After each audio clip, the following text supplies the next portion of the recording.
ये तो बहुत बड़ी एम्बैरेसमेंट है कि एयर शो में इस तरह से जहाज गिर जाए, तबाह हो जाए, क्योंकि ब्लूमबर्ग से लेकर फाइनेंशियल मैटर्स पर जरायद, अखबारात या मीडिया वो इस पर लिख रहा है, क्योंकि दुनिया की एक बड़ी इंडस्ट्री है असलहे की। तो ये कोई समझ आ सकी, क्योंकि आप इस चीज को बेहतर बता सकते हैं कि हुआ क्या है, वीडियो देखकर कुछ अंदाजा किया जा सकता है। मैंने इस पर काफी पढ़ा है, क्योंकि मुझे इसकी बिल्कुल समझ नहीं है। वो कह रहे थे कि इसने जो मैनूवर की वो तो इतनी मुश्किल नहीं थी, लेकिन पायलट सही तरह अंदाजा नहीं लगा सका कि वो किस हद तक नीचे आ चुका है, और जहाज भी शायद इतनी टेक्नोलॉजी वाइज एडवांस नहीं था कि वो खुद उसको कुछ इस लिहाज से अवेयर कर सकता है। ये थोड़ा आम अल्फाज में अगर आप समझा सकें, ये हादसा हुआ कैसे है? बिस्मिल्लाह रहमान रहीम। ताहिर साहब की बड़ी अच्छी बात है, मैं सुन रहा था। अब आपने बिल्कुल टॉपिक चेंज कर दिया है। साहब भाई, ऐसा है कि सबसे पहले तो अफसोस की खबर है, बिकॉज जाहिर है एक प्रोफेशनल पायलट की जान चली गई, हमें उस पर तो जाहिर अफसोस है।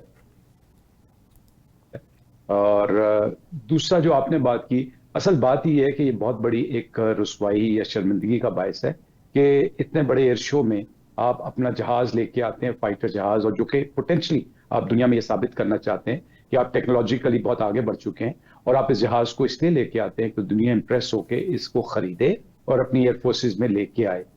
अब जिस तरफ आपने इशारा किया, यकीनन ये उनका एक इंडिजिनस प्रोग्राम था, उसको वो मेक इन इंडिया प्रोग्राम की लीड लेके चलते थे। इसमें कुछ मसाइल तो थे, और उनमें जो सबसे बड़ा मसला था वो इंजन से रिलेटेड ही था। अगर आप याद करें तो इनका जो पहला जहाज गिरा था वो भी एक इंजन सीजियर की वजह से गिरा था, और उसको एक इनके बड़े सीनियर विंग कमांडर उस वक्त उड़ा रहे थे जी। तो कुछ दिनों पहले ये जहाज नहीं, बल्कि इसी तरह का एक और जहाज जो दुबई एयर शो में स्टैटिक डिस्प्ले पे खड़ा था, उसमें कुछ लीक की इंफॉर्मेशन आई। अब उसको इन्होंने डिनाई नहीं किया कि क्या वो फ्यूल लीक था, हाइड्रोलिक लीक था, ऑयल लीक था, या कि मैं इसलिए ये रेफर करना चाह रहा हूं।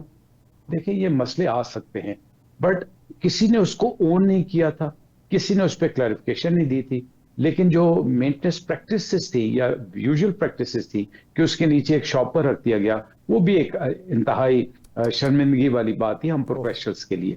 अब इस वाले पर्टिकुलर जहाज की अगर हम बात करें, तेजा की, तो जो आपने बात की उसमें चैलेंजेस तो थे। उसका जो एयर फ्रेम, उसका जो इंजन कंपैटिबिलिटी थी, उस पे क्वेश्चंस थे।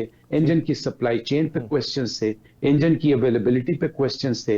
इंजन के जो पार्ट्स बन रहे थे उनके ऊपर प्रॉब्लम्स आ रही थी। और ये वाला जो पर्टिकुलर इंसिडेंट, जिस तरह आपने भी देखा और हमने भी देखा, although it is too early to comment anything, but manoeuvre में इस जगह के उसामा, जब आप एयर शो में आते हैं तो बहुत प्रेशर होता है।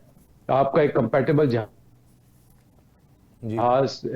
JF-17 अल्हम्दुलिल्लाह बहुत अच्छा परफॉर्म कर रहा था, और आप लोग जाके उसको देख के भी आए थे, और तो इसलिए पायलट्स पे भी बड़ा प्रेशर होता है। तो हो सकता है कि कोई उसने एक ऐसा मनूवर किया हो जिसको वो हैक ना कर सका हो, और जाहिर है जो इंजन और एयरोडायनामिक्स उसके प्रॉब्लम से, उनकी कॉम्बिनेशन से लो अल्टीट्यूड पे वो उसको मैनेज नहीं कर पाया।